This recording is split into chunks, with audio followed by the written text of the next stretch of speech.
Thumbnail देख के video पे क्लिक तो कर दिया, लेकिन आज जो बातें मैं बोलूंगा ना वो बहुत से लोगों को बुरी लग सकती हैं। सो कड़वा घुट पीने के लिए तैयार रहना।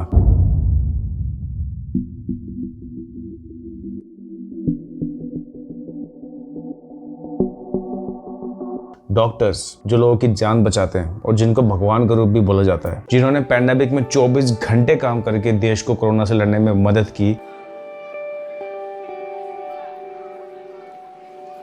आज मैं उन डॉक्टर्स की मन की बात बोलूंगा जो कि एक कड़वा सच है हमारी सोसाइटी का। पता सबको है लेकिन इसके बारे में कोई बोलता नहीं, बट आज वो बात बोली जाएगी यहाँ पे। सो रॉय जो डॉक्टर बनना चाहता था, जिसने नीट एंट्रेंस एग्जाम्स के लिए बहुत मेहनत की, रॉय ने दिन रात मेहनत की और फर्स्ट अटेम्प्ट में पीजी क्लियर कर लिया। यस, फर्स्ट अटेम्प्ट में। एनईटी क्लियर करना कोई आसान बात नहीं है, लोगों को 5 साल लग जाते हैं क्लियर करने में, और इस बंदे ने फर्स्ट अटेम्प्ट में क्लियर कर दिया। और रॉय बहुत कॉन्फिडेंट था कि उसे एक अच्छे कॉलेज में एडमिशन मिल जाएगा। फिर रिजल्ट आया और उसकी रैंक इतनी अच्छी थी कि उसको उसके ड्रीम कॉलेज में एडमिशन मिल सकता था।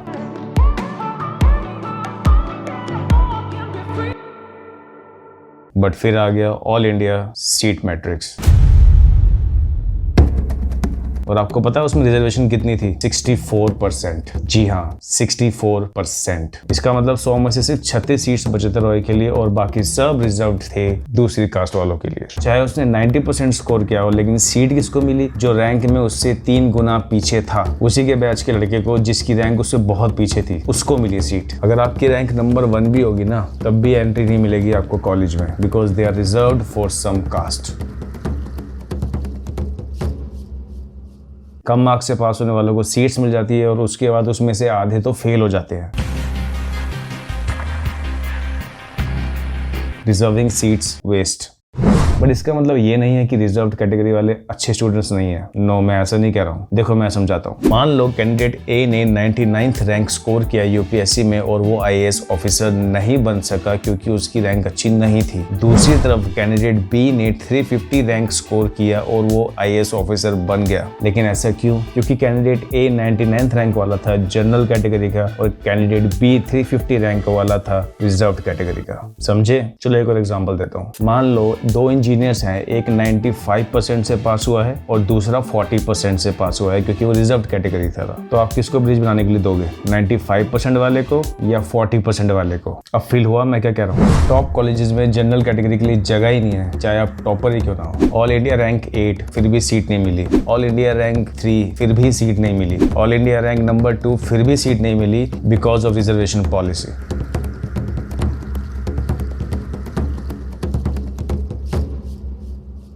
रॉय समझ गया था कि जो उसने दिन रात पढ़ाई की, अपने फ्रेंड से नहीं मिला, एक मूवी तक नहीं देखी, अपनी लाइफ त्याग दी एग्जाम के लिए, वो उसने सिर्फ किसी रिजर्व्ड कैंडिडेट को उसकी सीट छीनते हुए देखने के लिए की थी। वो ये बात समझ गया था।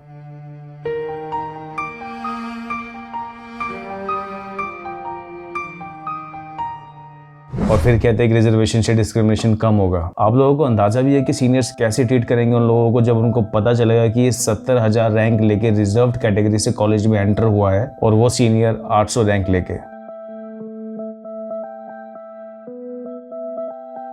तो आप सोच लो कैसे ट्रीट करेंगे वो। सो इससे डिस्क्रिमिनेशन कम होगा या बढ़ेगा? रिजर्वेशन सिस्टम इसलिए लाया गया था क्योंकि लोगों को जातिवाद की वजह से डिस्क्रिमिनेट किया जाता था। खैर वो तो अभी भी होता है, बट पहले बहुत होता था। छोटी जात, बड़ी जात, ये जात वाला गंदगी ही साफ करेगा और ये जात वाला नौकर ही बनेगा, वगैरह वगैरह। सो इस तरीके से बहुत भेदभाव होता था पहले। इसीलिए रिजर्वेशन सिस्टम लाया गया था ताकि सबको बराबरी का मौका मिले, और ये टेम्पररी सिर्फ 10 साल के लिए लाया गया था, और अब 70 साल हो गए हैं। एससी हो, ओबीसी या जनरल, सबके बच्चे बराबर के इंटेलिजेंट हैं और अपनी मेहनत से आगे बढ़ सकते हैं। अगर वो शेड्यूल कास्ट का बच्चा है तो इसका मतलब ये नहीं कि वो इंटेलिजेंट नहीं है, और अगर वो जनरल कास्ट का बच्चा है इसका मतलब ये नहीं कि वो इंटेलिजेंट है। इसका कोई लॉजिक नहीं है। लेकिन आज भी लोग रिजर्वेशन का बहुत फायदा उठाते हैं। बहुत से लोग जो रिच फैमिली से बिलोंग करते हैं वो भी रिजर्वेशन का फायदा उठा रहे हैं। एग्जाम्पल आप खुद देख लो, इसके बारे में कुछ ना ही बोलूं तो सेफ है मेरे लिए।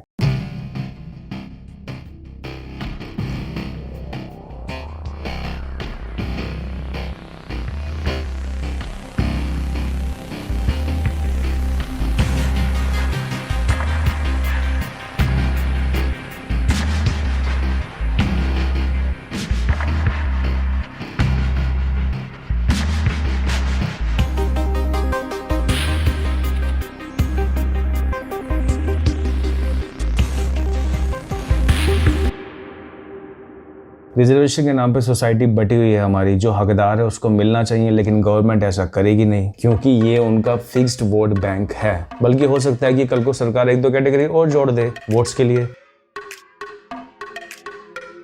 और अगर ऐसा कुछ होता है तो जनरल के लिए तो कुछ बचेगा ही नहीं, क्योंकि कंपेयर टू लास्ट ईयर्स 2021 में गवर्नमेंट ने सीट्स ऑलरेडी कम कर दी हैं। और तो और रिजर्व कैटेगरी वालों के लिए पासिंग मार्क्स भी कम कर दिए हैं।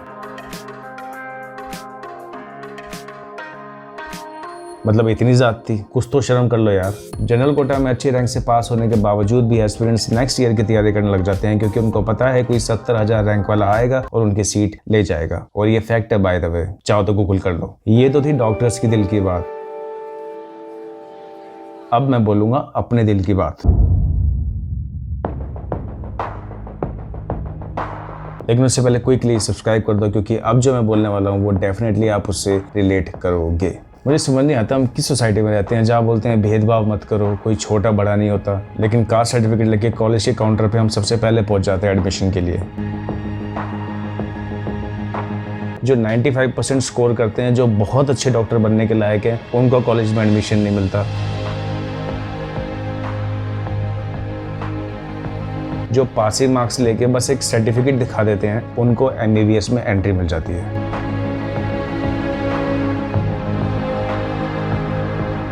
मतलब क्या 40 नंबर वाला इन पेशेंट्स का इलाज करेगा? आप खुद बताओ।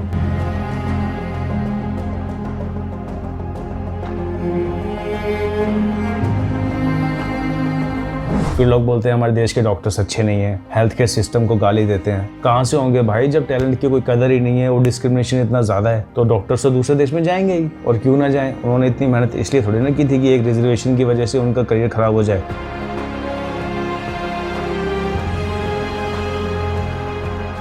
तभी US UK जैसी कंट्रीज इतनी आगे हैं क्योंकि वो मेरिट देखते हैं, शर्मा या वर्मा नहीं। हमारे देश के टैलेंटेड हाईली एजुकेटेड डॉक्टर्स दूसरी कंट्रीज में सर्व कर रहे हैं, और अब तो ज़्यादातर एस्पिरेंट्स US UK के एग्जाम्स की तैयारी करते हैं ताकि वो इस कंट्री से निकल सके एज सुन एज पॉसिबल, ताकि उनकी फ्यूचर जनरेशन को सेम डिस्क्रिमिनेशन फेस ना करना पड़े।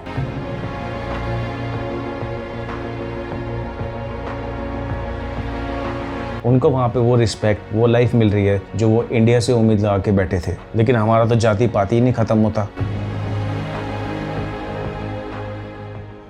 लोग बोलते हैं हमारे देश के डॉक्टर स्कैम करते हैं, सिर्फ पैसे बनाते हैं। हाँ, ये अग्री, कुछ लोग हैं जो सिर्फ पैसा बनाते हैं। किसी डॉक्टर का किसी लैब से कनेक्शन होता है, कुछ डॉक्टर्स की केमिस्ट्री सेटिंग होती है, ये चीज़ है, इसको हम नकार नहीं सकते। बट सब डॉक्टर्स तो ऐसे नहीं है ना।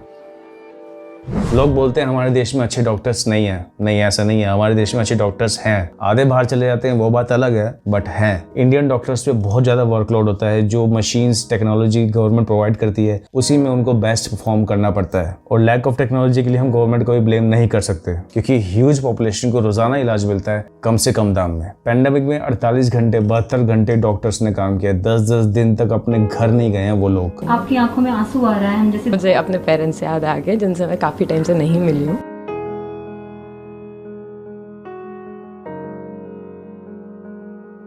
देश को कोरोना से लड़ने में सबसे ज़्यादा हेल्प डॉक्टर्स और मेडिकल स्टाफ ने की है। सो हमारे देश में अच्छे डॉक्टर्स हैं और इंडिया में सबसे बेस्ट डॉक्टर्स होते हैं इन द वर्ल्ड, अगर रिजर्वेशन सिस्टम नहीं होता तो।